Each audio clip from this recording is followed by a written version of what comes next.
That feeling, Mm-hmm. you know the one, right? It grips you. Your stomach just coils up tight. Maybe your shoulders are like way up by your ears. Mm-hmm.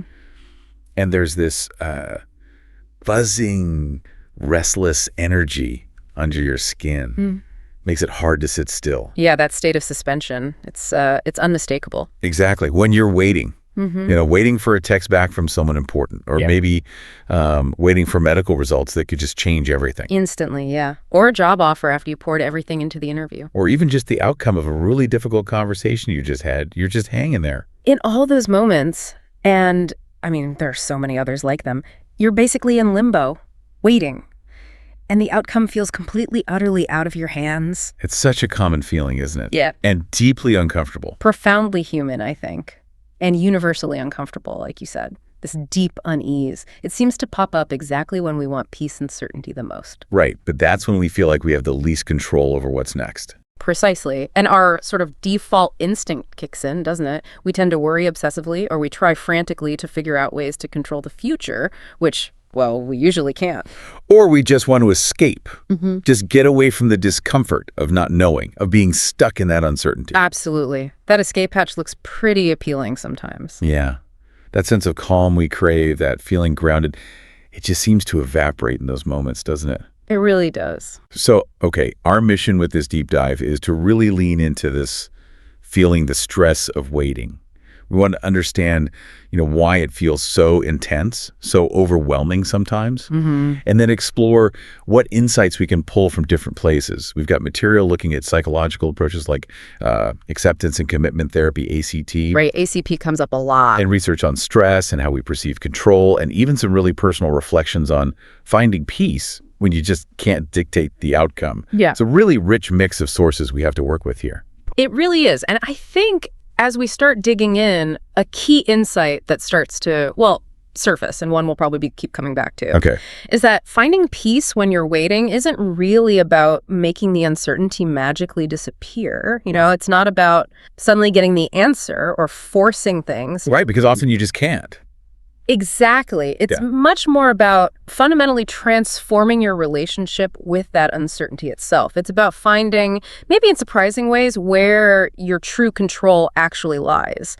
And spoiler alert, it's often not where we think it is. Okay, interesting. Let's really unpack this feeling then, this waiting stress. Huh. Because it's so visceral, so physical sometimes. Why is it so uncomfortable for us? What's the root of that? Well, at a really basic level, our brains seem hardwired to crave stability. We like predictability. We like certainty. We want to know what's happening, what's coming next. Exactly. We want to know how to respond. So being in that in-between state, that kind of transition phase, the Borses call it a liminal space. It's just inherently unsettling for our system. Right. You're on the threshold. Not quite here, not quite there yet. Liminal space. That term, it pops up again and again in the material. It's defined as like occupying a position at or on both sides of a boundary or threshold. A transition. Yeah, a transitional stage of a process. Yeah. You're literally on the edge of something new, but you haven't fully stepped into it. Still in transition. Precisely. And the sources give some, I think, really helpful examples of what these liminal spaces can look and feel like. Sometimes they're metaphorical, representing a state of mind or a life stage. Was it what? Like being caught between two really big decisions, maybe feeling torn, uncertain which way to go. Or that image of swinging on a trapeze, that terrifying moment. Oh, yeah. Where you've let go of the first bar, you're flying through the air, but you haven't caught the next one yet. You're just suspended. Yeah. Utter uncertainty, relying on forces outside your immediate grip. Wow, that's a powerful image. And the sources also mention physical liminal spaces, right? Yeah. Places we actually go through. Yeah, places we often pass through without really thinking about their in-betweenness. Like being on a staircase, you've left one floor, haven't reached the next. Or a bridge, you're suspended over something, neither here nor there. A train, an airplane, an airport lounge. Exactly. All spaces designed for transition. And, if you imagine getting stuck in one of those places for a long time, that feeling of unease just gets amplified, doesn't it? Definitely. But then there are the really profound ones, the emotional liminal spaces, the big life transitions. Yes, and these often feel the most challenging because the boundaries are fuzzy and the stages before and after can be difficult too. Things like navigating a serious illness, your own or a loved one's. You're in this process, maybe healing, maybe coping, but the outcome is uncertain. The before is gone, the after isn't clear. Moving house is another one. Your old life is literally packed in boxes. The new one isn't quite set up yet. You're in transit. Grief after loss, that's a huge one. You're navigating a world that's fundamentally changed, trying to adapt to a new reality that doesn't feel real yet. Divorce, too. Or even things we think of as happy, like graduations or weddings. They're still liminal, aren't they? Absolutely. They mark a profound ending and a significant beginning at the same time. One door slams shut, and you're standing there, not quite sure how to open the next one or what's even behind it. That really makes sense. It's the in-between that feels so shaky because the old structure, the familiar ground, is gone and the new one isn't solid yet. But the sources also bring up something really powerful, maybe even a bit uncomfortable, which is that a huge part of the suffering we feel when we're waiting, it's not just the external situation, it's generated internally. Right, by our own minds. And specifically, how our minds work with language. This is a really central point, especially from the ACT perspective in the material. And it's quite radical, actually. It suggests that the normal, everyday psychological processes of a totally normal, healthy human mind, they can readily become destructive. They can become sources of suffering. And the facilitator, maybe even the culprit sometimes, is human language itself. Our amazing ability to use words, images, sounds, gestures, expressions to represent the world and, crucially, our inner experiences. Language as a root of suffering. That feels so counterintuitive. Isn't language how we connect, how we learn, how we build things? And it absolutely is. One source explicitly calls it a double-edged sword. On the bright side, it's incredible. It lets us build complex maps of reality, plan for the future, learn from the past without having to, get eaten by the lion ourselves. Right, learn from others' experiences. Share incredibly complex knowledge, imagine and create things that never existed before. It's the bedrock of so much human achievement and connection, no doubt about it. Okay, but the dark side? The dark side is that this same representational power lets us use language to lie, manipulate, spread hatred, conjure fear where there's no immediate physical danger. And most relevant for us today, internally, inside our own heads, we use this amazing tool to do some really unhelpful, sometimes downright destructive things to ourselves, especially when we're waiting and feeling uncertain. How so? Well, think about it. We can relive painful past events with such vividness, right? We feel the emotions almost as strongly as if they were happening now. Oh, definitely. Replaying arguments or mistakes. Exactly. Or we can scare ourselves silly by imagining all sorts of terrifying, often highly improbable future scenarios, getting lost in these fearful predictions. The what-if spiral. Totally. We constantly make unfavorable comparisons with others based on abstract ideas. Their life looks better, they're more successful, or we turn that judgment inward. We use language for harsh self-criticism. I'm not good enough. I'm too stupid. I'm unlovable. So because we have language, our mind can basically just whip up pain and suffering anytime, anywhere, regardless of what's actually happening around us. That's the power and the danger. The sources give this really poignant example. Susan, on her wedding day, objectively, a moment of pure joy, love, celebration, she is happy. Right. But then a thought pops up, a thought made of language. I wish my father were here. And suddenly the complex memory of her father, maybe his absence, maybe even, as the source mentions, the pain around remembering his suicide, it just floods her system. Wow. So instantly, right in the middle of joy, there's suffering. Yeah. Generated purely by a thought. Entirely by thought and language. And this capacity is always there, always switched on. It's especially active when we're waiting for an uncertain outcome because our minds naturally try to solve the uncertainty by running through all the possibilities. And we often tend to focus on the negative ones, don't we? We do. It feels like preparing, but it often just feels like worrying. This isn't just like abstract emotional pain, is it? This constant stream of negative thinking. It affects us physically. Oh, absolutely critical point. We all know about the fight, flight, or freeze response, right? Usually we think it's triggered by immediate physical danger, seeing a bear, a car swerving towards us. Yeah, survival instinct. But the profound thing the sources highlight is this. When we simply think about dangerous or negative stuff, when we get caught up in those fearful future predictions or replay painful memories, our brain and body react as if the threat is happening right now. Seriously. just thinking about it triggers the same response. The alarm system goes off. Yeah. That anticipatory dread, the anxiety about what might happen. A knot in your stomach. Exactly. That dread, tied to our thoughts and feelings about the uncertain future, it triggers the whole physiological cascade. Heart races, muscles tense, breathing changes, stress hormones flood in. Okay. Ow. And that, in turn, often leads to behavioral changes, usually aimed at stopping the unpleasant feeling. So, for example, canceling plans to go out, not because there's any actual danger, but just to avoid the feeling of anxiety that gets triggered by thinking about the social situation. So the thought creates the feeling triggers the physical reaction. Yeah. And then we act to avoid the feeling. It's a whole chain reaction. It's a complete loop. So the stress of waiting, it's not just about the external thing we're waiting for. It's massively amplified, sometimes maybe even created by our mind's amazing, but sometimes troublesome, ability to use language to spin these scary stories. It's your horror movies or past regrets. And then our body jumps in like it's real. Right now, it's like our thoughts are adding this huge layer of suffering on top of the basic uncertainty. Exactly. The mind's narrative layer adds immense weight.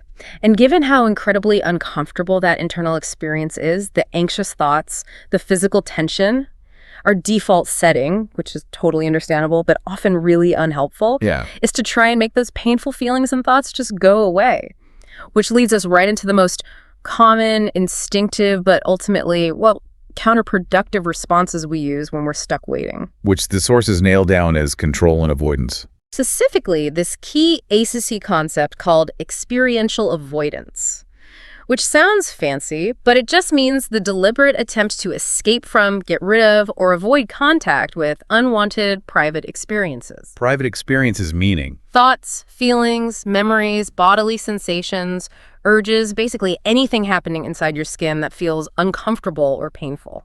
So like trying to push down that anxious feeling in your gut or telling yourself really firmly, just stop thinking about the bad news you might get. That's exactly it. And, while doing that experiential avoidance might give you some fleeting short-term relief.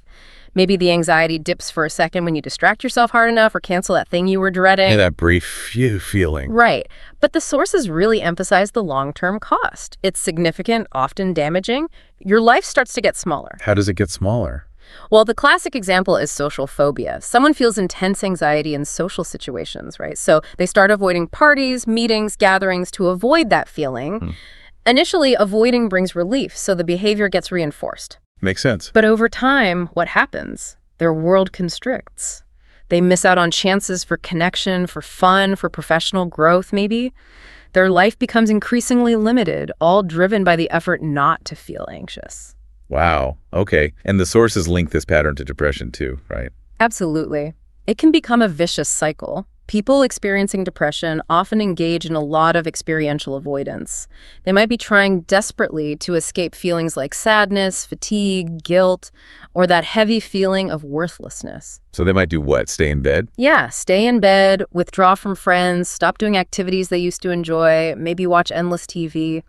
The temporary relief from not having to face those difficult feelings reinforces the avoidance. But by avoiding the feelings, they also avoid anything that might actually help. Exactly. They miss opportunities for positive experiences, connection, activity, things that could potentially shift their mood. The avoidance keeps them trapped in that depressive pattern. And this avoidance thing seems really connected to that other idea you mentioned, fusion, getting totally hooked by our thoughts. Oh, they're deeply intertwined, like two sides of the same coin. We mainly try to push away or avoid the thoughts and feelings that we are fused with. Fused meaning we believe them completely, like they're absolute truth. Yeah, like the thought is reality. So if you're fused with the thought, I'm worthless, you don't just see it as a thought, you experience it as a fundamental truth about yourself. And the feeling that comes with that, excruciating. So naturally you want it to stop. Your gut instinct is make this feeling and the thought driving it go away. So you deploy avoidance tactics, which can be obvious, like withdrawing physically or socially. Right. Or much more subtle, like staying incredibly busy to avoid having a quiet moment with your thoughts, or using substances, drugs, alcohol to numb out, overeating, even paradoxically getting stuck in rumination or constant worrying. Wait, worrying is avoidance. How does that work? It seems counterintuitive, right? But often, worrying is a mental attempt to solve a problem or control the future, precisely to avoid the raw feeling of uncertainty or helplessness. But it doesn't actually solve anything. It just keeps you tangled up with the painful thoughts and anxieties. Okay, so that's one side, trying desperately to control our internal world by avoiding the uncomfortable bits. And the other side, the sources say, is that we're trying just as hard to control the external world, especially the outcome we're waiting for. And that is pinpointed as the other massive source of stress and suffering, clinging so tightly to the illusion of control, this deeply ingrained, often totally unconscious belief that we can, or maybe even should, be able to control outcomes and events that are just fundamentally not in our power to command. The illusion of control. Yeah. And the sources argue pretty strongly that finding peace depends heavily on consciously recognizing and then surrendering this illusion of control over external things. There was that analogy in one source about being a driver, or maybe more like a passenger. Yes. That one really sticks, doesn't it? It paints this picture of us acting like shaky teenagers. Sure. Convinced we should be driving the car, even though we're firmly buckled into the passenger seat. And maybe there's a much more competent driver actually at the wheel. And we're sitting there jamming on imaginary brakes. Oh, wait, knuckling the armrest, jaws clenched, shoulders hunched. As if our sheer tension and worry can somehow steer the car or control the traffic lights. Exactly. As if our internal state can magically influence the external reality. So applying that to life. Yeah. What kinds of things are we trying to control from that passenger seat? Oh, the sources list so many common ones. Things like trying to control your child's ultimate destiny or all their choices, trying to micromanage work results way beyond your actual contribution, trying to control the economy or your financial future in a volatile world. Dictating how your spouse should act or feel. Yes. Or even trying to engineer your child's spiritual beliefs or path. These are all things that matter deeply to us, of course, and we absolutely have influence within these areas. But not ultimate control. We cannot control the final outcomes.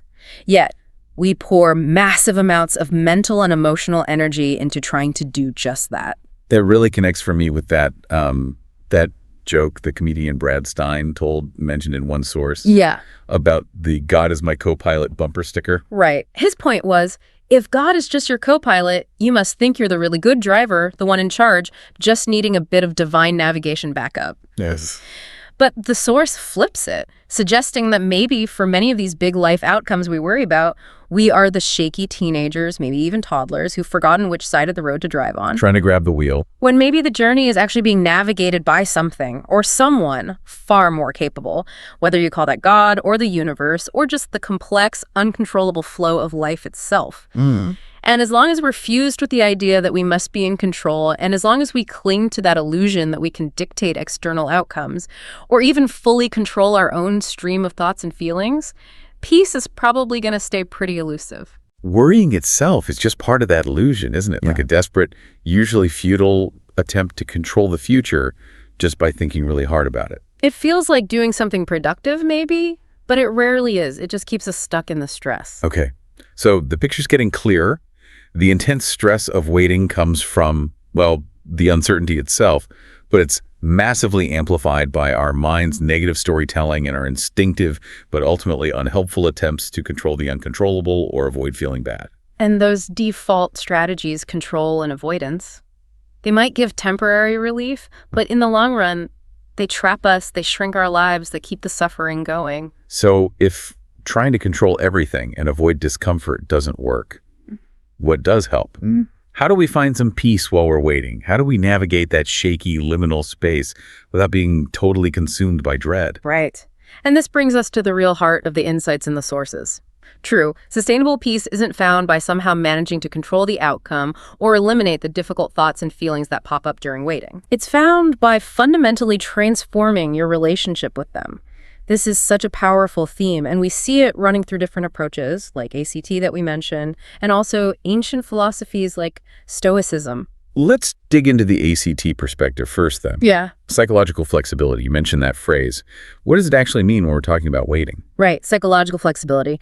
In ACT terms, as the sources explore it, it's basically your ability to be fully present, aware, and open to what's happening right now, both inside you and outside you. Okay, present and open. And then from that place of presence and openness, to take action that's guided by your deepest values, what really matters to you. Like a motto. Yeah, the simple way they put it is be present, open up, and do what matters. It's about being adaptable, like bamboo, bending rather than being rigid and brittle when challenges hit. And how does being more flexible like that actually help with the stress of waiting? Well, it fundamentally boosts your quality of life, especially when things are tough. By being more flexible, you can respond more effectively, more adaptively to the uncertainty and the challenges that waiting throws at you. It helps you stay connected to a sense of vitality, of meaning, even when there's pain or uncertainty involved. Even amidst the pain? Yes. There's this really profound line from the sources. There's as much living to be done in a moment of pain as in a moment of joy.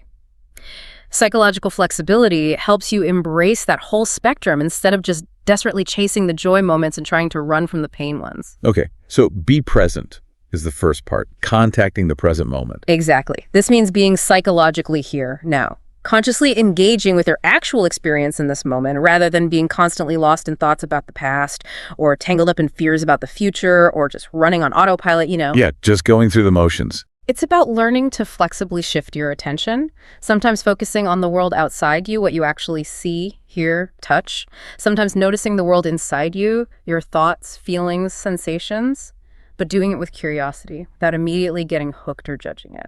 And the sources are clear. This is hard.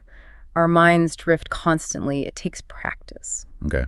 And open up that connects to acceptance. Precisely. Acceptance in the ACT way means actively opening up and making room for those painful private experiences that inevitably show up, especially when you're waiting for something important. Like the anxiety, the fear. Anxiety, fear, impatience, vulnerability, sadness, confusion, that knot in your stomach, uncomfortable sensations, difficult memories, urges to just run away. All of it. So making room for it, what does that mean? It means dropping the struggle with it, giving it some breathing space inside you, allowing it to just be there without fighting it, pushing it away, or trying to force it to disappear. And this is crucial. It does not mean you have to like it or want it or resign yourself to feeling that way forever. It's not approval. Not at all. It's just acknowledging it's present and stopping the exhausting battle against it. That's where those metaphors from the sources are so helpful, like the clipboard one. Oh, the clipboard metaphor is fantastic for visualizing this. Imagine that clipboard holds all the difficult stuff about the waiting, the fear, the what-ifs, the impatience, the physical anxiety. Okay. Now, if you hold that clipboard really tight right up against your face so it blocks your view of everything else, Can't see anything else. that's fusion. You're completely identified with those thoughts and feelings. They dominate everything. You're disconnected from the world, and you definitely can't do anything useful. Right. And if you try to push it away, holding it out at arm's length with all your might. That's experiential avoidance. You're burning immense energy, pushing, struggling against the discomfort, trying to keep it away. But look, it's still right there. It's taking up all your energy and attention. Still can't use your hands for anything else. Exactly. Your hands aren't free. You can't see clearly. You can't really engage with life while you're locked in that struggle. It's exhausting, distracting, and often the harder you push, the more it seems to push back. Okay. But the third option, letting it rest gently on your lap. That's the picture of acceptance. See? You haven't made the clipboard vanish. The difficult thoughts and feelings are still present. Still there. But it's no longer right in your face, blocking your view. It's not consuming all your energy just to hold it off. It's just resting there. Your shoulders can relax a bit. Your hands are free now. You can see the room. You can talk to people. You could pick up a tool. You could engage in something meaningful. So the discomfort is still there, but its impact, its control over you is way less. Significantly less. Letting it rest frees you up to live your life. Okay, so acceptance, this opening up, allows you to act effectively, which is the third piece. Do what matters, guided by your values. But before we get fully there, there's also that other piece about changing how we relate to thoughts specifically. Diffusion. Yes, diffusion, another absolute cornerstone of ACT. It's about learning to see thoughts for what they actually are. Just words, pictures, sounds, little bits of language and imagery flowing through your mind. Not absolute truth. Not necessarily absolute truth, no. Not commands you have to obey. Not events that are actually happening right now in the physical world. And certainly not things that require all your attention or belief. It's about unhooking from them, creating some space between you and your thoughts. Like that other metaphor, the hands as thoughts one. Exactly like that. Imagine your hands represent your thoughts. If you hold them clamped right over your eyes. Can't see. That's fusion. Your view of reality is completely blocked by your thoughts. You miss the richness of life, the possibilities for action, but lowering your hands slowly, deliberately. It's like diffusion. Right. Your thoughts are still there. You can still see your hands, but they aren't blocking your view anymore. It's suddenly much easier to connect with the world, to see what needs doing, and to act effectively when your thoughts aren't the only thing you see.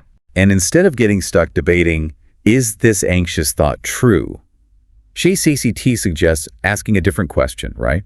Based on the sources. A fundamentally different question. Is this thought helpful? Or is getting caught up in this thought useful for living the kind of life I want to live? This is the workability framework. Workability, not truth. Precisely. It shifts everything. Take that thought mentioned in the sources, I'm fat. Someone might be totally fused with it, convinced it's the absolute truth, and suffer hugely because of it. Right. The ACT approach doesn't get bogged down arguing if it's true or false by some objective measure. Instead, it asks, okay, when you get completely hooked by that thought, when you buy into it 100%, what happens next? Does it help you move towards a life that feels vital and meaningful? And the example given was? If getting caught up in I'm fat leads to feeling disgusted and depressed, which then leads to hiding on the couch, eating ice cream for comfort, avoiding exercise, avoiding seeing people, well then it's clearly not workable, is it? It's not helpful for living a life connected to health, vitality, connection, regardless of the truth of the initial thought about weight. So focusing on workability changes the whole dynamic. It gives you a different way to relate to the thought, opens up space for different actions. Exactly. It breaks the automatic link between thought and unhelpful behavior. Okay, so the ACT perspective on finding peace while waiting is about cultivating this psychological flexibility. Be present. Open up to the discomfort using acceptance. See thoughts more lightly using diffusion. And then, from that freer place, do what matters. Take action guided by your values, even when it's hard or uncertain. That's a great summary. How does the Stoic perspective, which the sources also touch on, fit in here? Does it align, or is it different? There's a huge amount of alignment, actually, especially around the idea of control.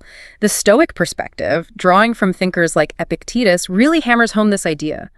The absolute chief task in life, the main road to inner peace and freedom, is to diligently, constantly separate what is genuinely under your control from what is absolutely not under your control. Okay, make that distinction clearly. Yes. Clearly identify the external stuff, events, other people's actions, outcomes that you simply cannot command, and then resolutely focus all your energy, your attention, your effort on the only domain where you truly have power. Which is? Your own choices, your own judgments and interpretations, your own responses, your own actions, your inner world, and how you choose to act outwardly. The COVID-19 example from the sources really brings this home, applied to a big waiting crisis. It's a perfect illustration, isn't it?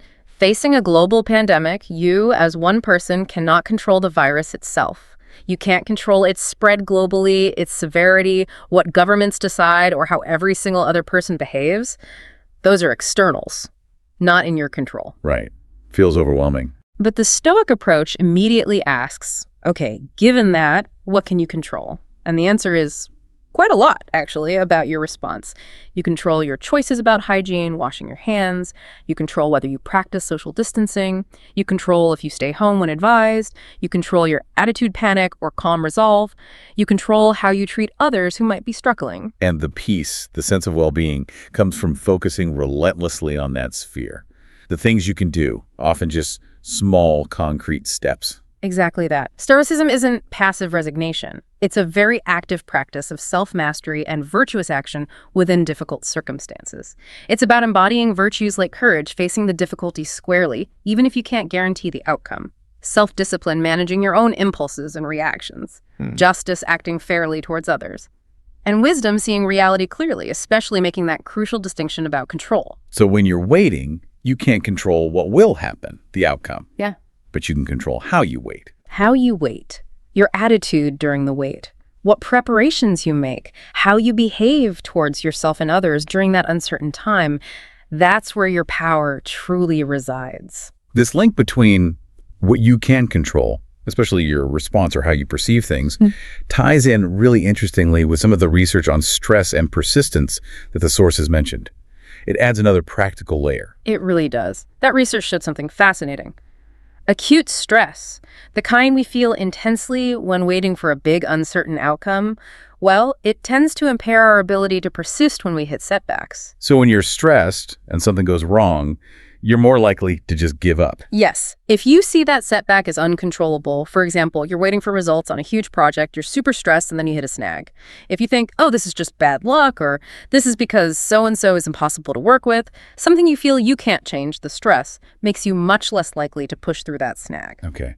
But the research found a twist, right?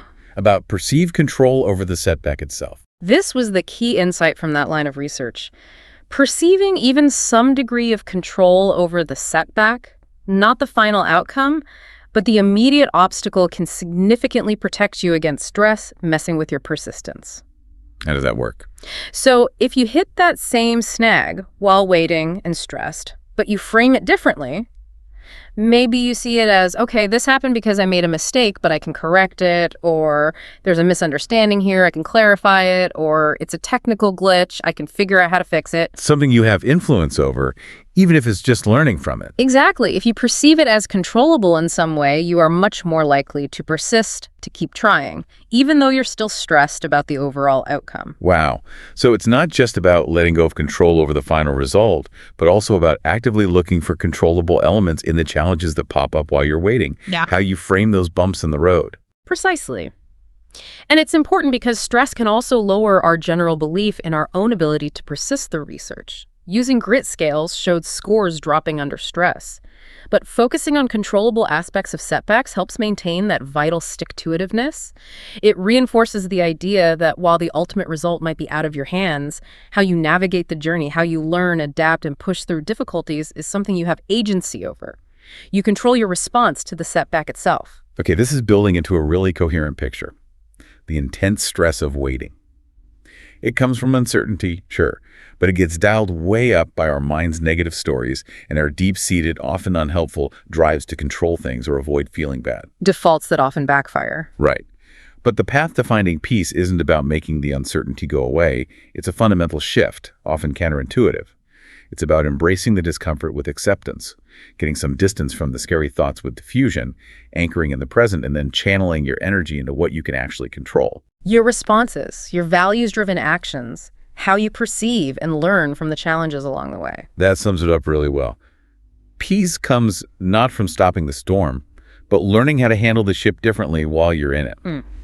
So the million-dollar question then is, how do we actually do this? How do we put these ideas into practice when we're right in the thick of that horrible, clenching, buzzing, waiting stress? Yeah, the practical application. The sources offer quite a few concrete strategies, all flowing from these principles we've been discussing. First off, a really crucial step seems to be cultivating awareness and maybe patience around your internal experience. Recognizing that often it's the beliefs and stories we attach to the raw feeling of anxiety. Like this feeling means disaster is coming, or I can't cope with this uncertainty. Exactly. Those stories are often far more painful and paralyzing than the physical sensation of anxiety itself. The thought is just pouring gasoline on the fire of the sensation. Right, the fusion with the scary story. Yes. And once you can step back a bit, maybe just notice, there's the disaster story thought. See it as just a story, a stream of words and images, not necessarily a prediction of reality or a statement about your coping ability. Then the raw physical feeling, the anxiety sensation itself, it can become much more manageable, less overwhelming. It might still be there, but it doesn't have to consume you. Okay. And then a major theme in the practical advice is just relentlessly focusing your energy, your time, your attention on actions that are genuinely within your sphere of influence. This really brings together the ACT idea of doing what matters and the stoic focus on what you control. Absolutely. So while you are actively waiting for that job news, those test results, that important text, do not put your entire life on pause. Make a conscious, deliberate effort to engage in values-guided activities. Things that matter to you anyway. Things that genuinely improve your quality of life today, regardless of the outcome you're waiting for. Ask yourself, what matters most to me? If it's connection, maybe make that call to a friend, spend quality time with family. If it's growth, maybe dedicate 30 minutes to learning something new or working on a personal project you care about. If it's well-being. Prioritize exercise, make a healthy meal, protect your sleep, spend time in nature. Don't let the waiting period become this empty, anxious void. Fill it with meaningful action where you do have control. And practice mindfulness. That ties right into being present. Yes. Actively paying attention with openness and curiosity to your experience right now. What do you actually see, hear, smell, taste, touch? What sensations are in your body? What thoughts are floating by? What emotions are present? The key is just observing without getting tangled, without judging, without drifting off into future worries or past regrets. Just anchor in the now, even for a minute or two at a time. Okay. And practice acceptance when those difficult feelings or thoughts about the waiting pop up, because they will. Oh, they definitely will. When the anxiety flares, when fear creeps in, when impatience bites, when self-doubt whispers, make room for them. Metaphorically, you might imagine just acknowledging them. Anxiety's here, or impatience is visiting. Don't fight them. Don't try to suppress them or run. Just allow them to be there without trying to change them in that moment. Remembering it doesn't mean you like them being there. Exactly. You just stop the exhausting, often useless struggle against their presence. Remember the clipboard metaphor.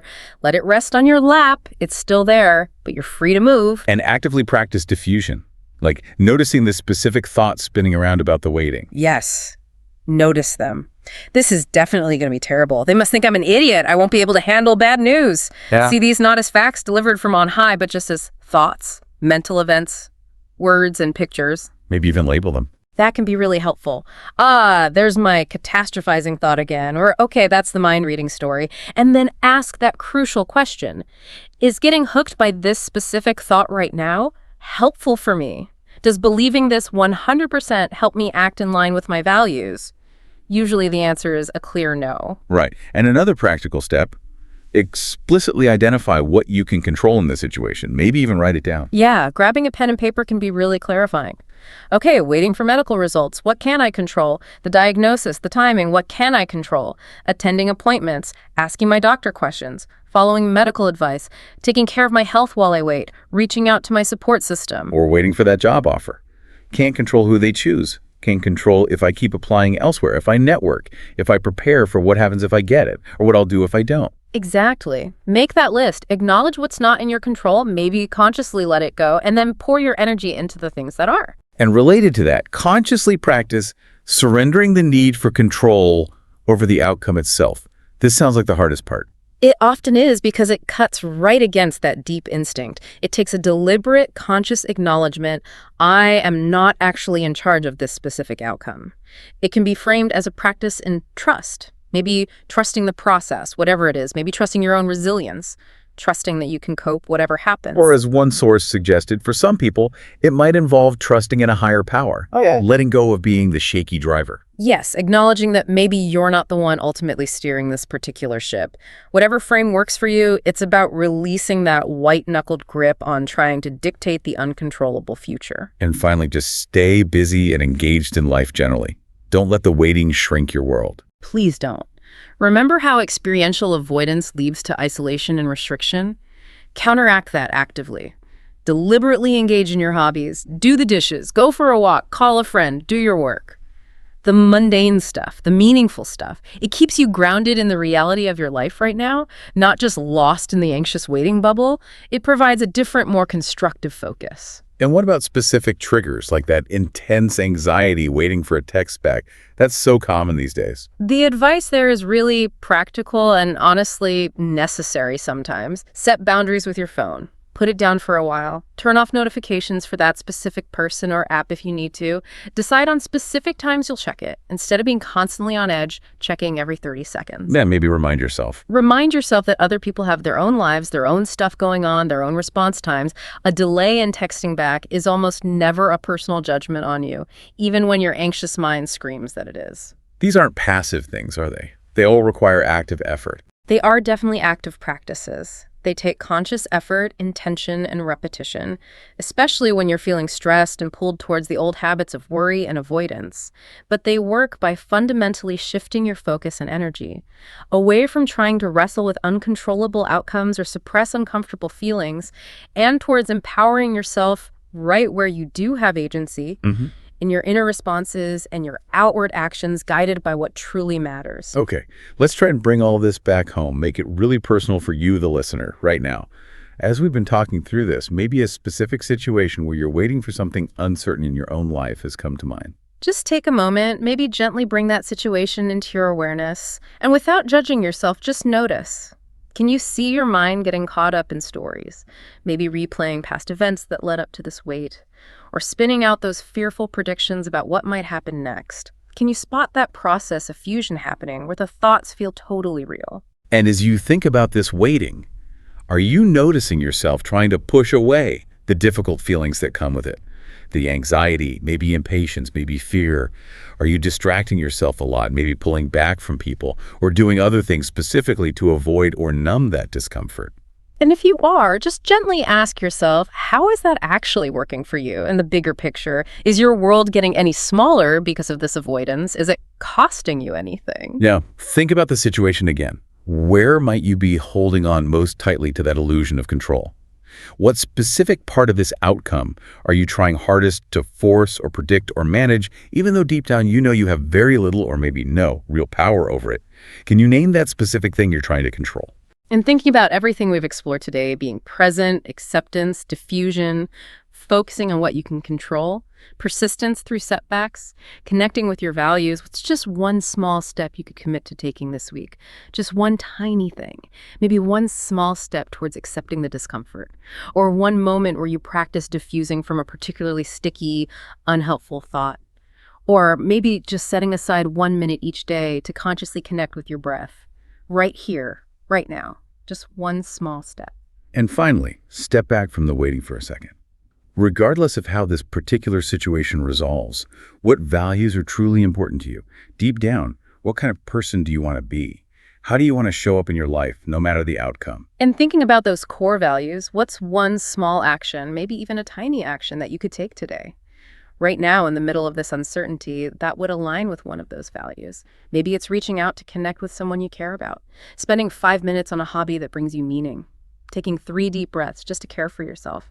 What's one value-aligned action you can take right now? The stress of waiting, it's undeniably real. It's potent, often painful. It comes from our amazing human minds, which can generate potential suffering through language, and from our deep instincts, often counterproductive to try and control external outcomes and avoid internal discomfort. And peace, when you're waiting, it's fundamentally not found in making the waiting stop or in somehow forcing certainty before it's time. It's found instead in a really radical shift, isn't it? Transforming your relationship with the uncertainty, with the discomfort, with the thoughts that swirl around. It involves actively cultivating that psychological flexibility we talked about. Through practices like bringing awareness to the present moment, opening up to your full experience with acceptance, getting some space from those sticky thoughts through diffusion, and anchoring your actions day by day, moment by moment, in what truly matters to you, your values. So the core takeaway here sums to be this. This transformation involves consciously letting go of that illusion of controlling outcomes, which are mostly outside your grasp anyway, and instead focusing your precious energy, your will, your practice on the one place where you possess genuine agency. Which is your own response, your own choices, your own actions guided by your values, and your ability to persist through the inevitable setbacks by changing how you perceive and engage with them. Waiting isn't some weird anomaly. It's just an inevitable, often frequent part of being human, isn't it? It really is. And maybe, just maybe, every moment of uncertainty, every period of waiting is less of a problem we need to eliminate and more of an invitation. Invitation. Yeah. Not an invitation to worry more. Definitely not. Not an invitation to try harder, to force things, but maybe a profound invitation to practice. To practice being present, to practice opening up to your experience exactly as it is, discomfort and all, and to practice acting on what truly matters to you, maybe discovering resilience and a deeper kind of peace right there in the fertile ground of the unknown itself. What if the waiting isn't actually the obstacle? What if, in some way, it's the path?